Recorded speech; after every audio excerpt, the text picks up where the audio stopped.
This is the Purple and Gold Hour, presented by the University of North Alabama Foundation. Your spotlight on the University of North Alabama, featuring conversations with UNA officials and friends of the university. This is your look inside campus. Now your host, the voice of the Lions, Benjamin Ray.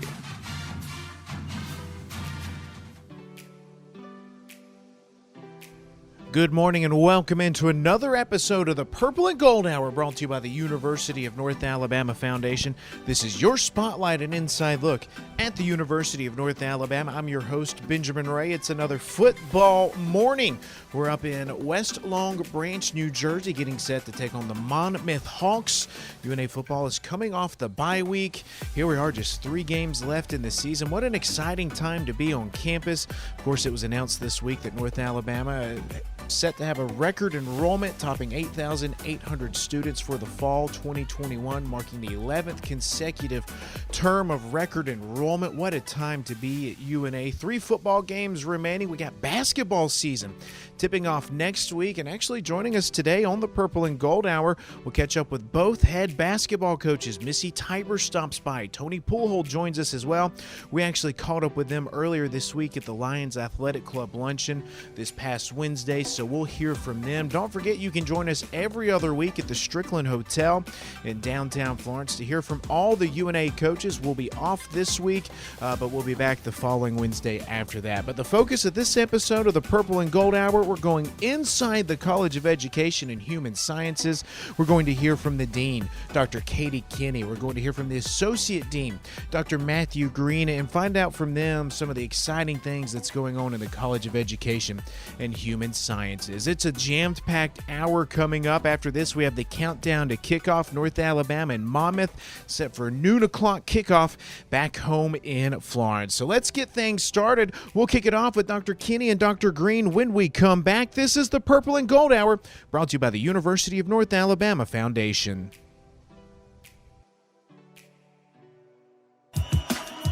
My whole life has been about making an impact. Not just on the field, but in the world around me. My high school Spanish teacher helped me find my true calling to educate and serve others all over the world. I used to think the biggest college was the best place to start, but my search brought me to North Alabama. At UNA, my story matters, and so does my calling. This is the Purple and Gold Hour, presented by the University of North Alabama Foundation. Your spotlight and inside look at the University of North Alabama. We're going inside the College of Education and Human Sciences on this Saturday morning as we get set to take on Monmouth in Big South Conference football. We're up in New Jersey in West Long Beach. We flew out on Friday. Football is coming off the bye week, getting set to take on the 2-time defending Big South Conference champions. The Lions are riding the 2-game win streak after wins over Robert Morris and Charleston Southern. This kicks off the last of the final 3 football games as 1st of November rolls around. Hard to believe football season's coming to a close. Let's welcome our guest in. We welcome in the Dean of the College of Education and Human Sciences, Dr. Katie Kinney, and the Associate Dean, Dr. Matthew Green. Thank you guys so much for joining us here on the Purple and Gold Hour. Thanks, Ben. Let's start off talking about some of the exciting news coming out from the university this week. And enrollment at the university has topped previous highs at over 8,800 students for the fall 2021. This marks the 11th consecutive term of record enrollment. And, of course, as other universities are declining in enrollment, UNA continues to go up. And Dr. Kinney, for you, I mean, how exciting is this to see from your perspective? Yeah, it's awesome. We could not be more excited about the opportunities that students coming our way are going to allow us to invest in their lives and help them set their trajectory. And Dr. Green, just from your perspective, how much has the university grown just in your time at UNA? Well, my time at UNA extends all the way back to the mid-'90s when I was an undergraduate student here. So I remember when you could drive down the middle of campus where the brick pavers are now. So I've seen UNA grow, and when I interviewed here in 2008 and accepted a position, one of the things I said was I really would like to come back and make a contribution where I grew up, and it is so exciting to finally get to be a part of that and for things to have progressed the way they have the last couple of years with the new doctoral program and the growth of the university, it's just been it's exceeded all my expectations, quite honestly. Let's jump into your background for just a little bit. A UNA grad coming back and working here. Tell us about your journey and your UNA story. Well, I played sports in high school, but that really wasn't what drove me into the academic field I was in. I graduated and found out that this exercise and fitness thing was a passion of mine, but I found out you could actually learn about it in school and actually major in it. So the next thing you know, I started taking classes that centered around health and fitness and exercise science. And I had some really good mentors as faculty members when I was an undergraduate here, and they encouraged me to go to graduate school, so I did that. And I tell people I got in college and couldn't get out. Not because I couldn't graduate, but just I couldn't get content with the number of degrees I had. So I completed a master's degree, completed a PhD, and stayed at 2 other universities before coming back home to UNA and for 9 years. And so it's been quite a journey, and it has helped me tremendously as I advise our current students because I can tell them I was not too long ago where you are now, and things tend to work out the way they should if you just kind of follow the path you're meant to follow. That's right. That's great. And Dr. Kinney, from your side, I guess, what's your UNA story? Yeah, so my story is different than Dr. Green's. I'm a native of Athens, Alabama, and finished my undergraduate degree, started teaching in Madison, and just a random person told me about a job that was open at UNA in 2002. And didn't know a soul over here, and just was young and footloose and fancy free, and headed to the Shoals, and my life has not been the same. And I finished my doctorate, started doing adjunct work here, and UNA hands down has changed my life for the better. Met my husband, we raised our family here in the Shoals, and are so thankful to be a part of UNA. And it really is, UNA has provided a lot of opportunities for me, and so that's my why every day. I love being a part of helping students experience that same thing. Let's talk about some of the great things you guys are offering now. And Dr. Kinney, what are the things that are exciting you most right now? You know, there's a lot going on in the college, and we are really proud of that history, but I think it's important in any phase of life. You can't just be content with settling for, mediocrity, and that's certainly not what we do in the college. We keep pressing forward with new programs. We are especially proud of our new PhD in exercise science and health promotion. We have 2 new master's programs, a master's degree in sport and recreation management that launched a couple of years ago. And this fall, we launched our master's in instructional technology and design, which that program I think was just perfect timing with the pandemic, and people saw the need for high quality online teaching and learning. We actually out of the gate have 25 students in that program, which is unheard of in a brand new program. So between that and just producing quality teachers, counselors, sport management folks, exercise scientists, we just have a lot of really cool things going on. That's one of the things that caught my eye when I was on the website, just looking at all the undergrad offerings, grad offerings as well. You hear College of Education and you think just teaching degrees, and you guys offer so much more. Correct. We are really, really proud of the teachers that we prepare and the educators we prepare. We not only prepare K-12 teachers, but also administrators and school counselors. And so we're really, really proud of that. We recently went through an accreditation visit last year, and actually that peer review process yielded no recommended changes or no recommendations at all. They actually gave us commendations, which never happens.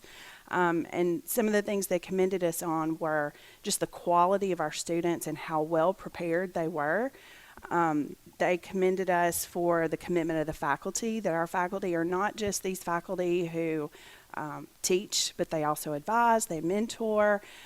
So yeah, we are certainly proud of the teachers and the educators we prepare, but we do a lot more. That's the name, the human sciences piece, and which is, the excitement behind the new PhD program and our new human performance lab, where there's all kinds of really cool research going on. So yeah, we do a lot.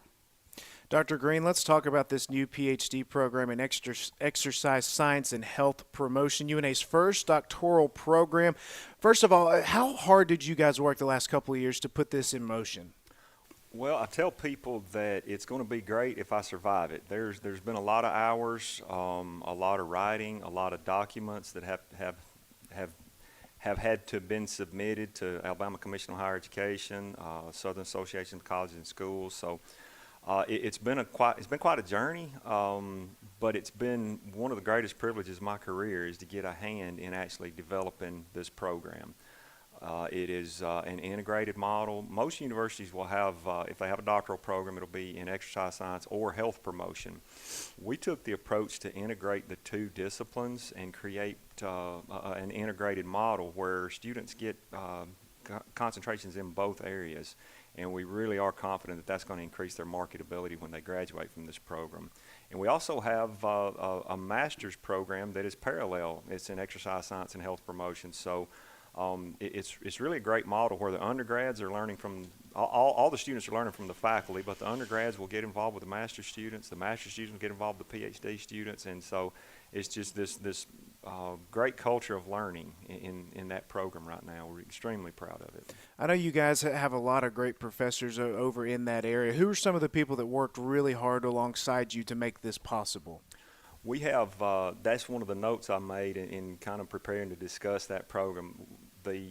I'll take you back to when Dr. Kitts and Dr. Alexander, they make the rounds and visit departments bi-yearly, and when they visited our department, I mentioned the possibility that I felt like we had the faculty who could support a PhD and deliver a PhD, and lo and behold, they took me up on it.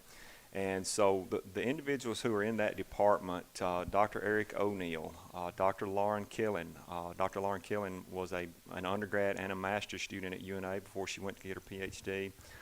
We just hired Dr. Scott Lyons, Dr. Lee Renfro, and Dr. Hunter Waldman, also an undergrad and master's student with UNA, went off to do his PhD and came back. And we've had countless master's students leave UNA, get funded to go do their PhD somewhere else. And I was talking to Dr. Alexander, and I said, we should be keeping our best ones here.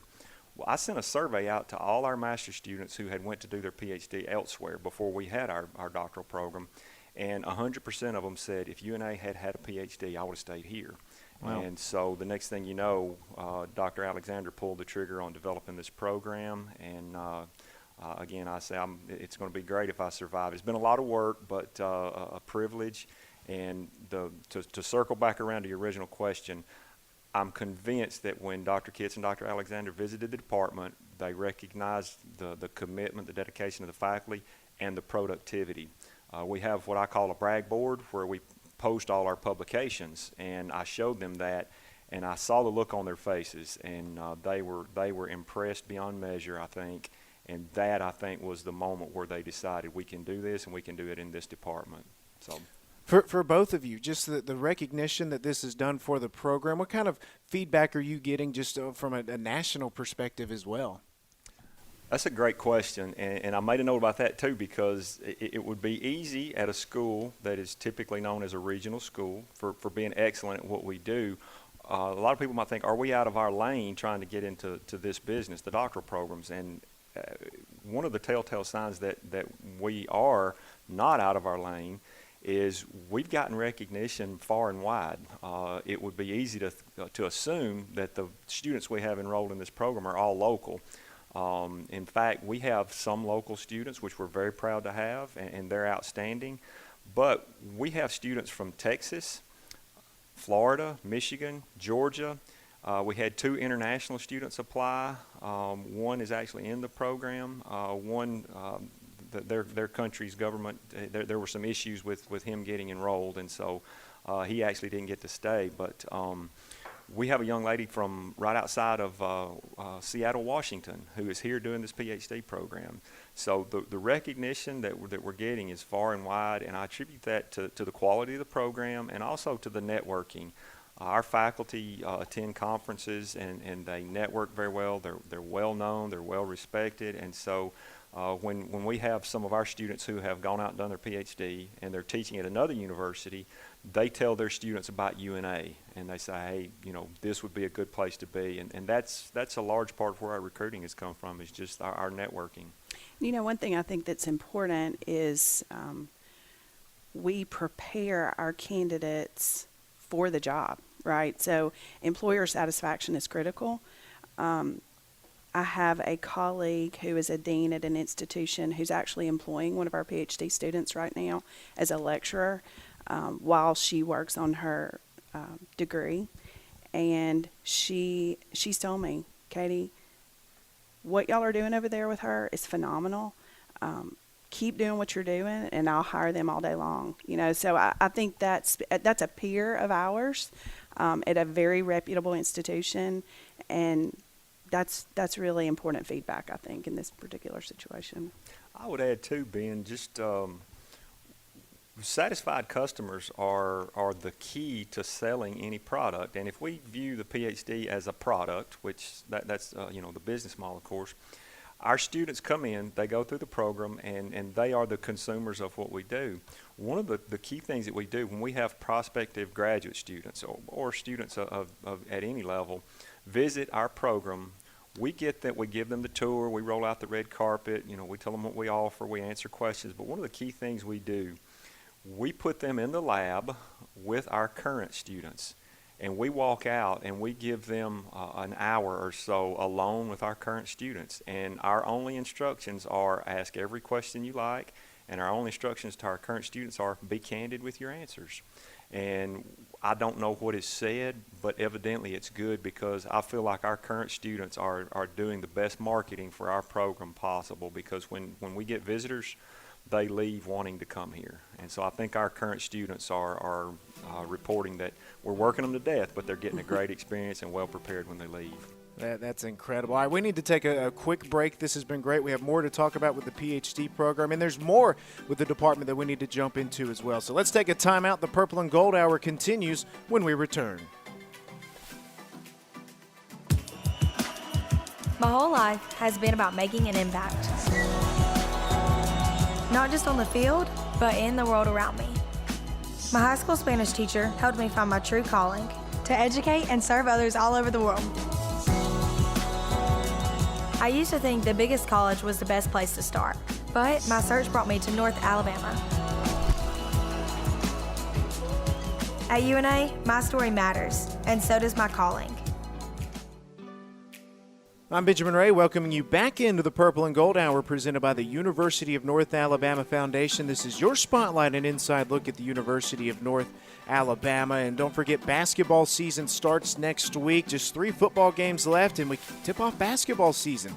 Next Tuesday morning at 11 a.m., the women, under head coach Missy Tiber, open up this season inside of Flowers Hall, tipping off against Blackburn College. The men open up the very next night, Wednesday, on the road at Mississippi State. So 3 basketball games next week. The women go to Kentucky on Thursday. Another exciting year of UNA basketball approaching. Visit RoarLines.com for more information. Still time to get your season tickets. And, of course, you can listen to every UNA basketball game right here on WLX, the home of UNA, not just UNA athletics, but the university as a whole. All right, let's go back into the College of Education and Human Sciences. Dr. Katie Kinney, the Dean, and the Associate Dean, Dr. Matthew Green, are with us. And we just wrapped up talking about the PhD program in exercise science and health promotion. And let's pick up there and sort of talk about some more things. What does the day in, day out look like for students as they come in? That's a great question. Most doctoral programs, and ours is in this case no exception, most of the students are funded by a graduate assistantship, and that is they are viewed as a part-time employee of the university. They earn a stipend per month. For that stipend, then they owe us, so to speak, 20 hours a week. That 20 hours a week involves a lot of different things. They wear a lot of hats. They will be assigned to be the professor of record in certain lower-level courses. They will also engage in the ongoing research within the Human Performance Lab. That could be their research, which they're pretty much in charge of with the faculty support. It could be conducting their thesis. Next year we'll have the first dissertation started at UNA. They also engage in service to a great degree. One of the things that we did when we were developing this program is we kind of took the Stephen Covey approach, begin with the end in mind. And what we want with these students, when they graduate, they are credentialed in an exceptional way to go and be outstanding faculty members at regional schools like UNA. Well, the regional schools, by and large, just like most universities, they tout teaching, research, and service as the three pillars. Well, at regional schools like UNA, that's true. Now, at bigger schools, it's research, research, research. But at UNA and regional schools like that, we do still focus on teaching. We're very proud of that. So these students engage in teaching their classes, in doing their research, and assisting faculty members with research. But we also plug them in with service components. That could be serving on certain committees, community service. We had support for a few years ago to start a faculty staff wellness program, which we're extremely proud of.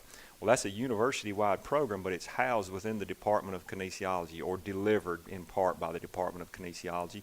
So these students do a great deal of work helping deliver that program. That might include doing blood lipid profiles for the members of the faculty staff wellness program, assessing fitness, health and fitness measures of some of our classes which require a fitness assessment. So they wear a lot of hats, and we are extremely proud of this first cohort. They've proven themselves to be outstanding workers, very dedicated, enthusiastic, and one thing that's worth mentioning too is there is a ton of energy around this program, as you might imagine. First PhD on campus ever. An exciting group of faculty members that are very enthusiastic about the research and teaching that they get involved with. And the new Human Performance Lab, we haven't really mentioned that yet, but we were fortunate that administration resourced us to renovate the old infirmary where you used to go to get a flu shot. That's been relocated, and about close to a year-long project that was renovated. And it is a phenomenal space. We held an open house at the lab back at homecoming, and had a good turnout for that. But there's just an energy when you couple a new program, new students, enthusiastic faculty, a new lab, and making headlines at UNA by having the first PhD. There's a ton of energy, so you really feel the excitement when you walk in the department. With the energy aspect of it, too, I mean, these students are going to be the first to graduate with this PhD. Is there some competitiveness and some pride amongst them as they go through this? That's a good question, too. I have encouraged the faculty for 6 months leading up to the launch of this program. We want to create a culture of mutual support among these students and faculty. Some programs at larger universities, there is a little bit of a cutthroat mentality. One group of students trying to outdo another, or one faculty member trying to publish more or get more grant money. That's not the culture we're creating. The culture we're creating is I'm here to help you and you're here to help me, and we're all going to help each other. And we move a whole lot further forward and get a whole lot more done, and the productivity level's higher if you create that culture. And I've been on both sides of it, and I want to commend the faculty for helping create that culture, and the students for jumping in and basically saying, yeah, this is what we want to, because we're going to benefit from this culture is pretty much their attitude. So I'd say no, there's not competition, except maybe with other universities. So. That's great. All right, so before we move on from the PhD program, anything else that we need to know about it? Where can we get more information? I would encourage anybody who is interested in this program to go to una.edu, and then you can type in kinesiology in the search bar. That will take you to the department, and you're just a couple of clicks away from the nuts and bolts of the actual PhD. The next thing that is definitely worth mentioning, if anybody's interested in this program, we highly recommend, almost to the point of requiring a visit.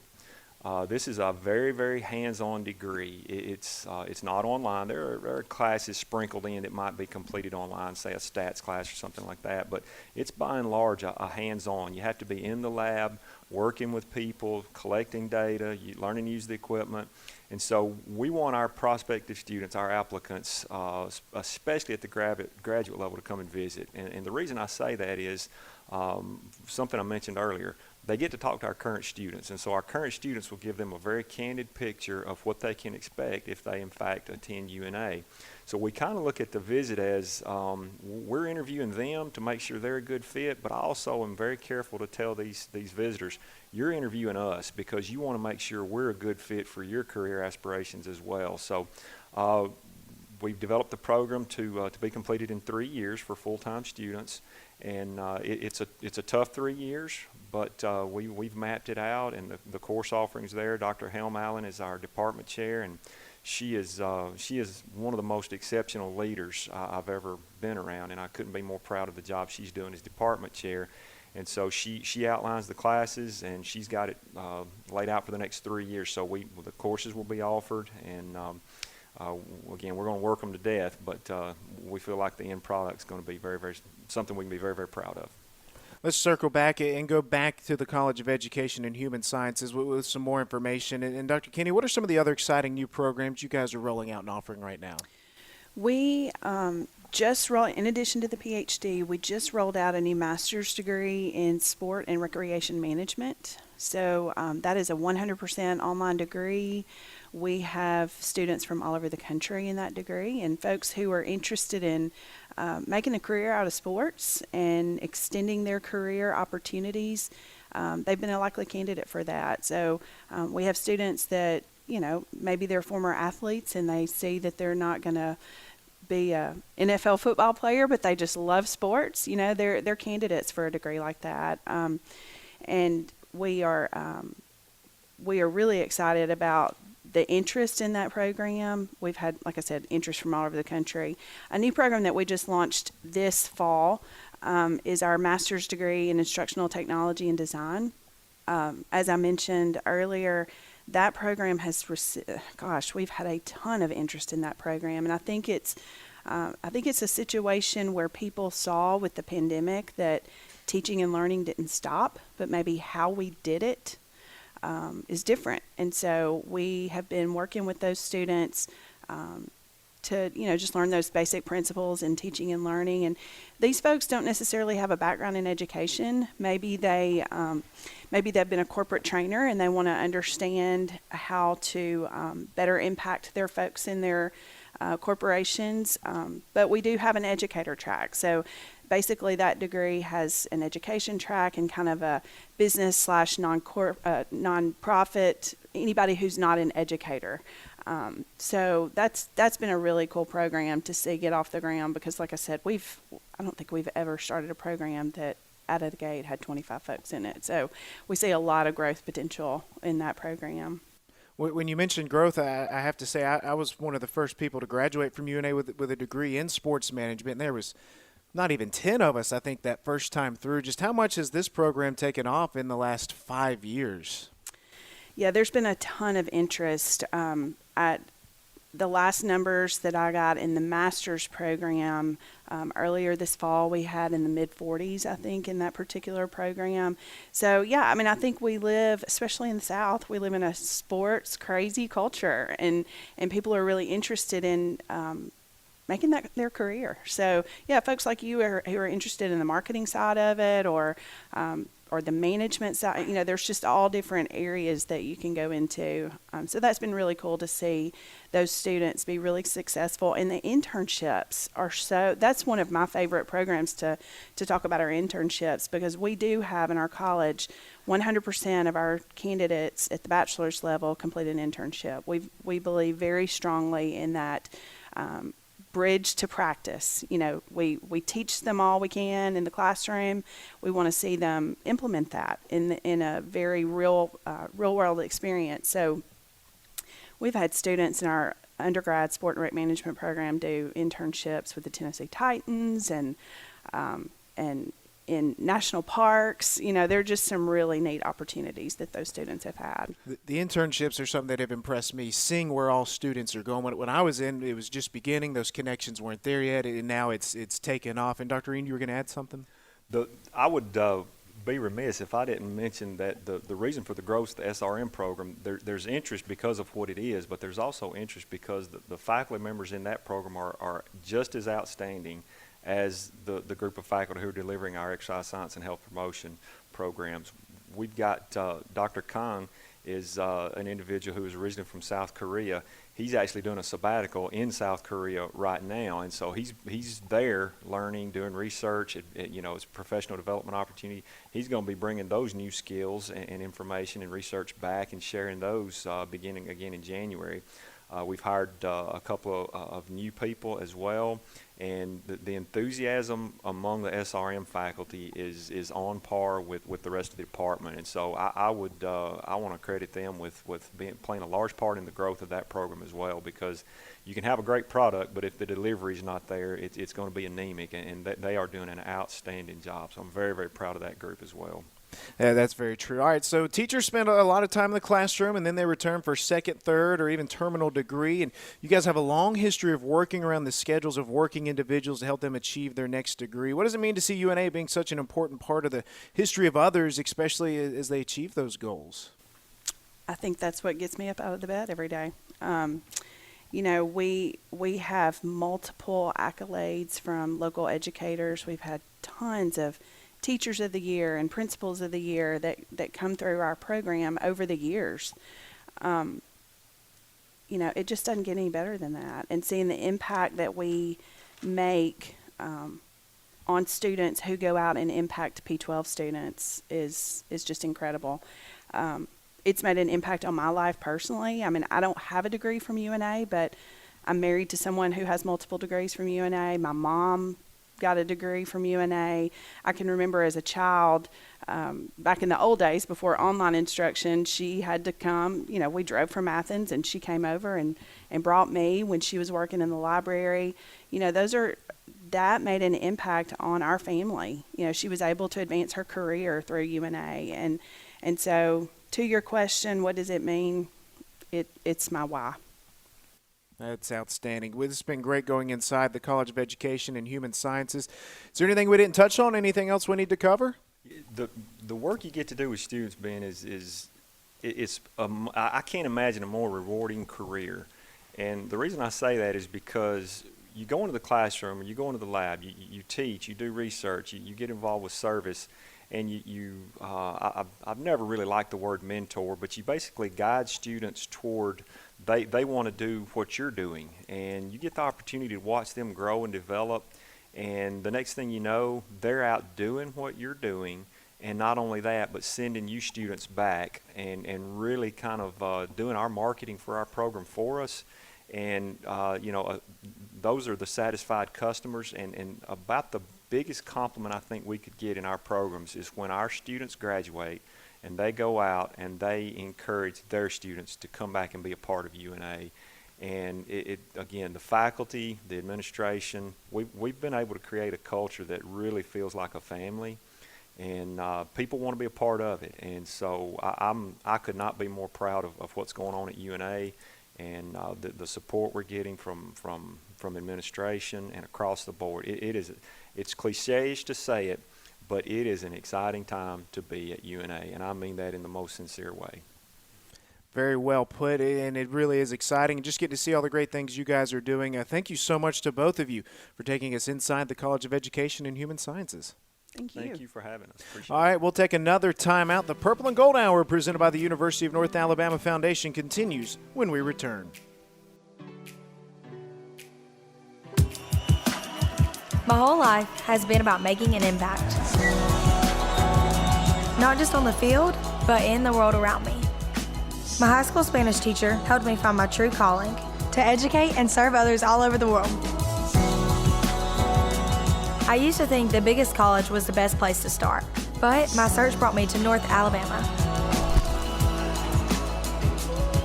At UNA, my story matters, and so does my calling. I realized that there was a lot of just business, just the day-to-day business of the chamber that I did not feel particularly comfortable in. There was an opportunity at UNA to pursue my MBA and thought that it might be a really good idea just to bolster that side of my education. Professors were so understanding and willing to work with us. I realized then I had made the right choice, that UNA was the correct institution for me. I've never talked to anyone who's gone forward with their education who regretted that decision. It's not been easy every day, but totally worth it at all times.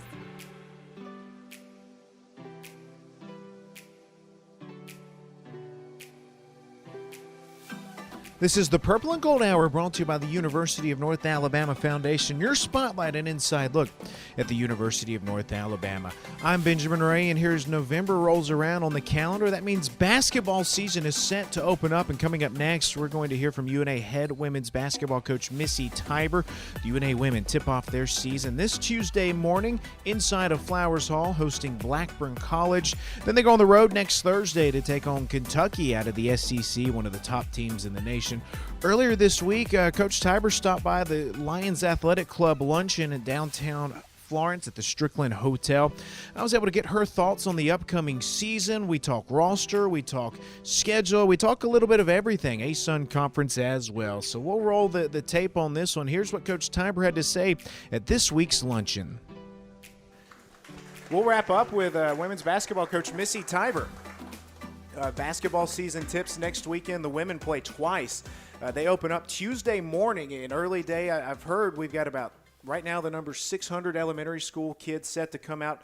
Blackburn College Tuesday morning, 11 a.m. Then they take on Kentucky that Thursday out of the SEC. Then they're back home November 20th against Georgia State inside of Flowers Hall. In between, they'll play Austin Peay as well. But Coach Tiber, thanks for coming by. Are you excited for the season to start next week? We're excited to get rolling. I think when you get here in June and you're working out since June, you're ready to play some games by the time you get here. And I know our girls are real excited too for tomorrow evening with Purple Pandemonium. So they're really looking forward to just getting the season going. You've got a lot of young freshmen. You've got some returnees. What have you learned about this group throughout the preseason? We've been a little bit up and down, and that's to be expected when you have quite a few new kids on the roster. But I really do like the maturity of the older kids that we've been able to bring into the program. And then also Jade, Alexis, and Macy have really stepped up and come along, just having a year under their belt and the expectations to play in our program. And the way we do things on and off the court, I think they have, passed that along to our younger kids. So I really like this group. I think as you see the season progress, I think you'll see us get considerably better. But as we have to stretch them in the growing stages, and sometimes you get some setbacks here and there. And right now we're dealing with one of our projected starters, and probably one of our best players will be out at least the first 4 weeks of the season with a stress fracture. So that is a setback. Sky Gill will be out. She had a tremendous scrimmage. Again, a close scrimmage that we had a couple weeks ago to a preseason top 25, and she was one of the best players on the court. And so that is a little disheartening to the team, but we will get her back. She doesn't want to be in the boot, and she's mad mad as heck right now, especially she's mad at me because I sent her to the doctors. But as a coach, and you've been doing this for a long time and 20 years as a head coach, you recognize when a kid's just not right. And with the stress fractures, we didn't want to see that thing get broken. But I do like where the team is as a whole. But you guys really will enjoy Sky when we get her back on the court. Seeing them in scrimmages, seeing them playing 5-on-5, what have you liked about what they've done? I like how hard we play. We are making some mistakes that are expected for youthfulness. We're being a little careless with the ball. We had way too many turnovers in our closed scrimmage, but we shot the ball extremely well. We were about 38% or so from the three, about 43% from the floor. So we shoot the ball well. We scored a lot of points, but we could have scored a lot more if we'll just take better care of the basketball. And I think that will come once we get our rotations down. As a coach, you really want to learn a lot about your team in the scrimmage, and you learn a little bit, but that's naive to think, that's not going to come till, hopefully by the time we get back after the Christmas holiday, we can know a little bit more and who's going to solidify themselves in starting positions. I think I mentioned it last time you stopped by. I think it was after we did the photo shoot for the hype video. Just the closeness of this group with so many newcomers and the small amount of returnees. It felt like a tight group that's been playing together for a couple of years. But you guys also went on your team retreat a few weeks ago. I think you went whitewater rafting, played some volleyball as well. Tell us about that experience and what all you guys did. You know, it's always neat when you get back from a trip like that, and the girls didn't really know what to expect. We didn't tell them where we were going or what we were doing. We just told them what to pack, so they probably had a little bit of an idea. But when you get text messages and little handwritten notes from your kids about how much they enjoyed an experience, you know, this is way more than coaching basketball wins and losses. And, you know, so oftentimes we're defined by that. But we always want these girls to know that we're trying to develop them, and yesterday was part of it, into great young women. And yesterday, and just to go off subject from the team retreat, but yesterday after our community service day, we worked with Common Grounds, who's run by Lee Mayhall, one of our former student athletes here that played football, was quite the player here. And we had the opportunity to work with 8 boys and girls that are at risk in our community. And, you know, after our girls, it was time to leave them at 5 o'clock in Flowers Hall, and they were just constant. They were staying there. And, you know, that's what this is all about. And so just having opportunities to show them how much we care about them, and then to have them show other people how much we care about them. That's what this is all about. And yesterday was a day for our Lion community to love on our community, and that's what we did. And that's what we were trying to do with, you know, a team retreat, just to show our girls how much we care and to build a bond between them. Season starts Tuesday morning, Blackburn College. Let's talk about the schedule. Kentucky, Austin Peay, all on the road.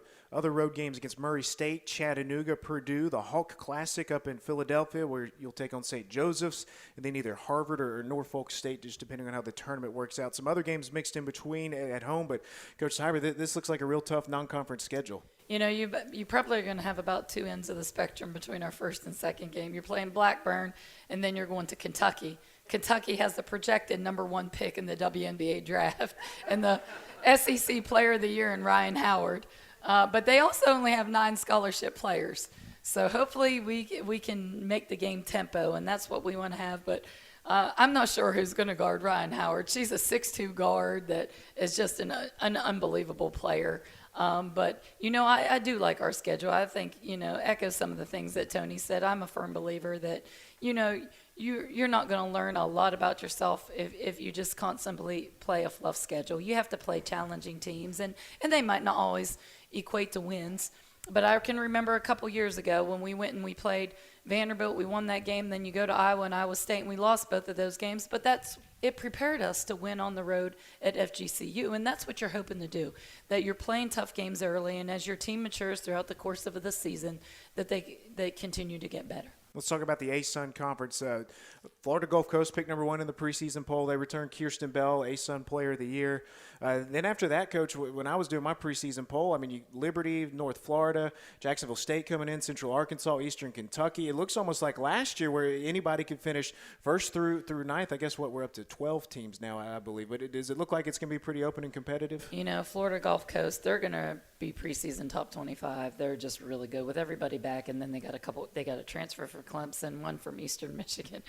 I don't think they have a freshman on their roster right now, so they're going to be, you know, tremendous like they are every single year. But you know, after that, you know, there's just going to be a dogfight, and it's going to be interesting to play some of the new teams and to see what they're like. Central Arkansas, Jacksonville State, both of those teams are kind of really defensive-minded, focused a little bit different than how an FGCU or kind of the way we play. So kind of contrasting of styles. But I think it's going to be a great year of basketball, both on the men's and women's side in the ASUN. Purple Pandemonium tomorrow night, 7 p.m. When people come out, what are they going to learn about your team? You know, I think a bunch of girls that love to have fun. You know, they like each other, and they really, truly like to have fun, and they're enjoyable to coach. And I think that's what you're going to see. And, you know, we're not going to scrimmage or do anything like that, especially we had a little bit of the stomach bug early in the week and with Sky out. So I think we're just going to stick to some contests and do some things like that and just really get to know the girls, and hopefully we can get them ready for Tuesday. Coach Tiber, thanks for coming by. Yeah, thanks for having me. I knew I wanted to do engineering from Best Robotics that I was in high school. I kind of learned what engineering had to offer, and I knew I was good at problem solving and things like that, good at math and science and stuff. I came to UNA and figured out what it was, what it had to offer. After learning about the program, it was exactly what I wanted to do. This program really prepares you to go into the industry, and it is preparing me for exactly the types of jobs I want to do. The community here is definitely different than other programs. I can call up really any of my professors or email them or just step in their office and knock on the door, and they're always available. And it's really more conducive for learning than other programs where, you're in a huge class or something like that. I really had some aspirations that maybe they'd go to school here as well, because we're both alumni. We're just thrilled to see all three of our boys in school here. A view of UNA that I've run into a lot is people say it's just, it's your own backyard, or, it's a little hometown school or something like that. But every school is in somebody's backyard, and there are people that go here and get the exact same internships and the same opportunities, and if not more opportunities, because we're a local school. And it was just something that I knew was a great fit for me.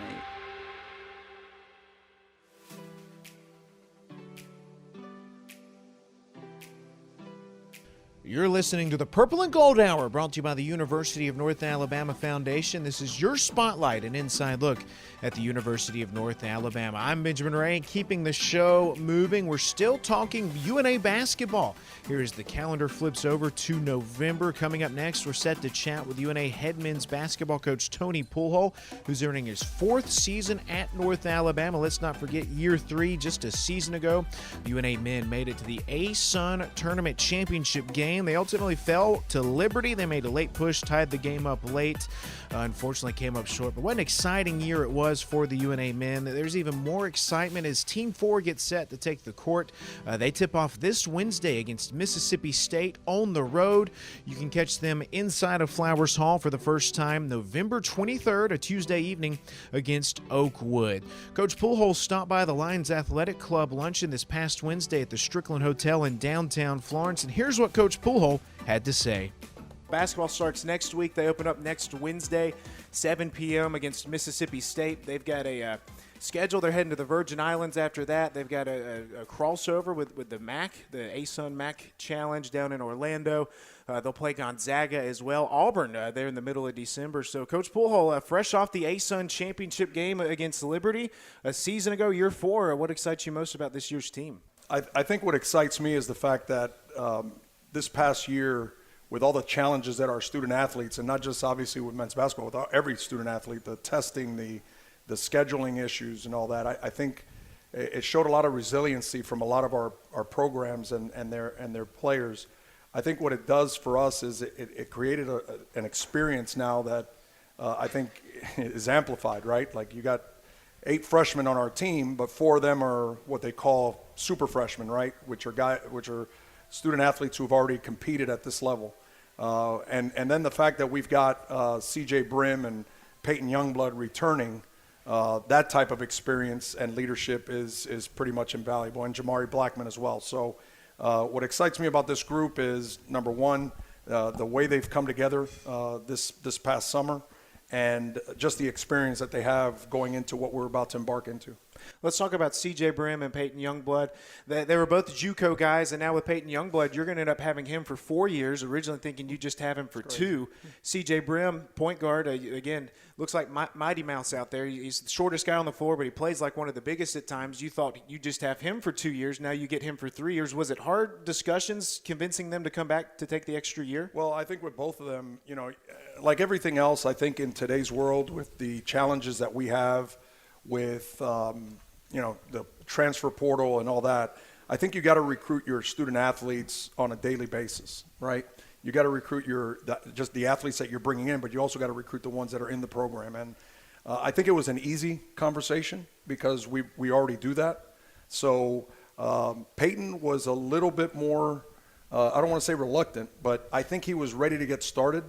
But what excited him was, I think, the fact that how close we came, right? I mean, you're talking about a possession away from bringing hardware to Florence, right? And still, all our teams still having to deal with one more year of transition. And I think what excites him is the opportunity to come back to try to go get it. So The conversations were at the end were kind of easy. They wanted to come back. Let's talk about another player you brought up, Jamari Blackman. He's the school's first 1,000-point scorer at the Division I level. He's top 10 in three-pointers made in program history now, etching his name in the record book. And he's played in every Division I basketball game at UNA. So since you came to UNA, you've never coached a game without Jamari. I mean, what's Jamari look like in camp so far? Well, he's been great. And I'll say this, for all of you that have followed Jamari throughout his career, Jamari was the freshman player of the year in year one. I'll tell you right now, if anybody got hit with challenges during COVID, Jamari was one of them. So I can tell you this, he has come back like the Jamari of old for me. His attitude has been fantastic. How he's been able to mentor the new guys and bring them along has definitely been an asset for our program. But I'm happy for Jamari that he's now in a better space after this challenging year that he just went through. Everyone's going to want to know. You lost Manny and Merv from a season ago, but I've seen you guys in practice. It looks like the post situation looks pretty big. You got some good height in there, but what have you liked from those guys? Well, I can tell you this. Our program, just like every program in the country, in the basketball world, has been, we're dealing with the portal, right? Everybody is. Our thing is we can't live in that, right? We got to just keep moving. So if you all remember, in year 2, we lost our leading scorer, and that was Christian Agnew, who went to UTEP. And we're all he did it the right way, right? So we're happy for him that he wants to try something different. What did our program do? It kept moving forward.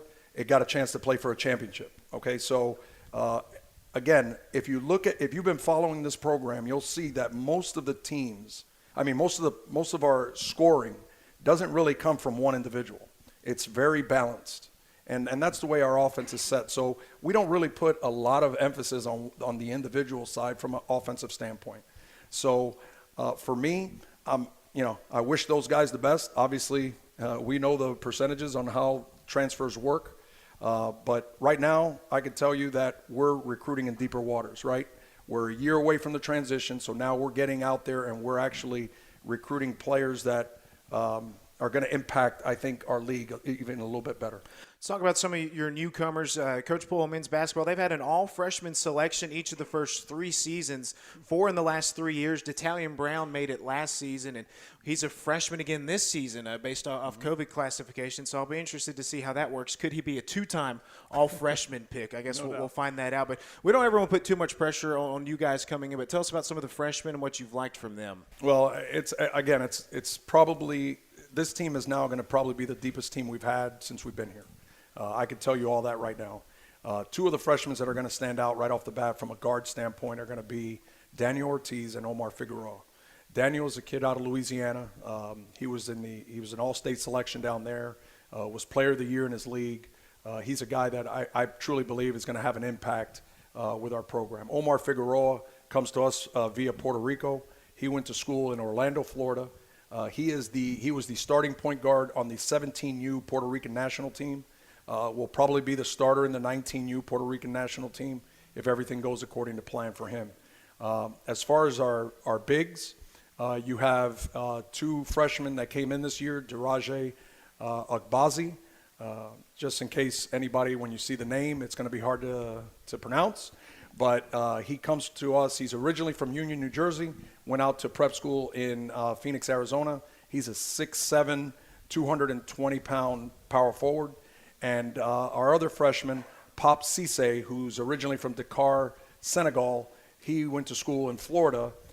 He's a 6'9", roughly around 190 pounds. We got to obviously lift that up for him, get that in the right spot for him. So those 2 guys are going to come in and impact our team as well. And then the last guy is a JUCO transfer from right up the road in Tennessee. He's about a 6'9", 220-pound center by the name of Damian Forrest. So we're really excited about these newcomers coming in.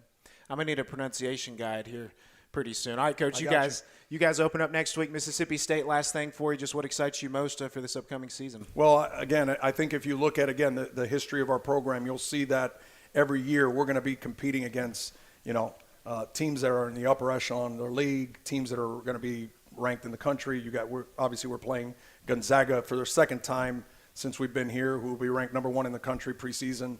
You're going to have teams like Mississippi State and Auburn in the SEC, Central Florida with Johnny Dawkins and what he's been able to do down in Orlando. So we're really excited about that. But then what's really really cool is the fact that our league has gotten a lot better really, really quick from our standpoint, from men's basketball.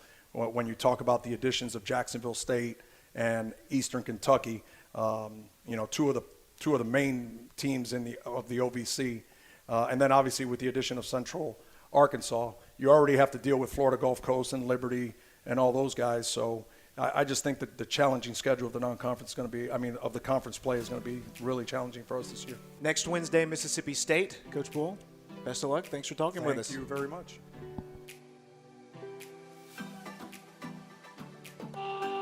I knew I wanted to do engineering from Best Robotics that I was in high school. I kind of learned what engineering had to offer, and I knew I was good at problem solving and things like that, good at math and science and stuff. I came to UNA and figured out what it was, what it had to offer. After learning about the program, it was exactly what I wanted to do. This program really prepares you to go into the industry, and it is preparing me for exactly the types of jobs I want to do. The community here is definitely different than other programs. I can call up really any of my professors or email them or just step in their office and knock on the door, and they're always available. And it's really more conducive for learning than other programs where you're in a huge class or something like that. I really had some aspirations that maybe they'd go to school here as well, because we're both alumni. We're just thrilled to see all three of our boys in school here. A view of UNA that I've run into a lot is people say it's just, it's your own backyard, or, it's a little hometown school or something like that. But every school is in somebody's backyard, and there are people that go here and get the exact same internships and the same opportunities, and if not more opportunities, because we're a local school. And it was just something that I knew it was a great fit for me.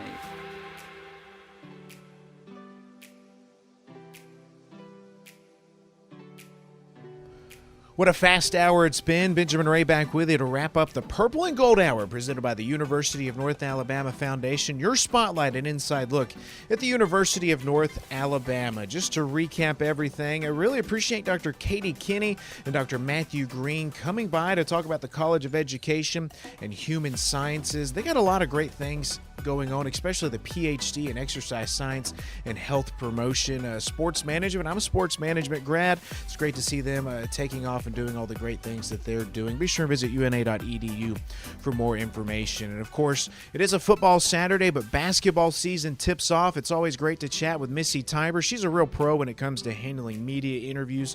One of my favorite coaches to really sit down and talk with. She's got a great young team. We all know the exciting brand of basketball that they play. They're like the Golden State Warriors. They like to get out and run up and down the floor. She's got a young team that's hungry.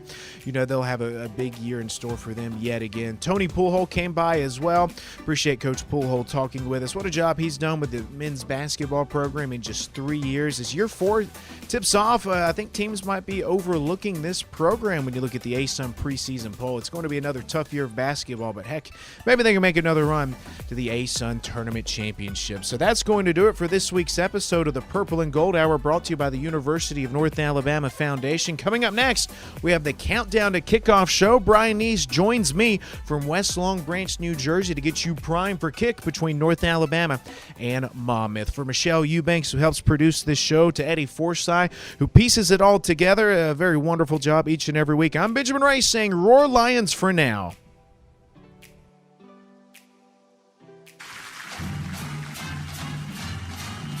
This has been the Purple and Gold Hour, presented by the University of North Alabama Foundation.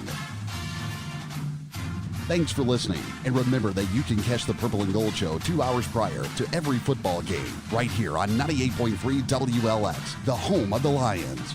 Roar Lions!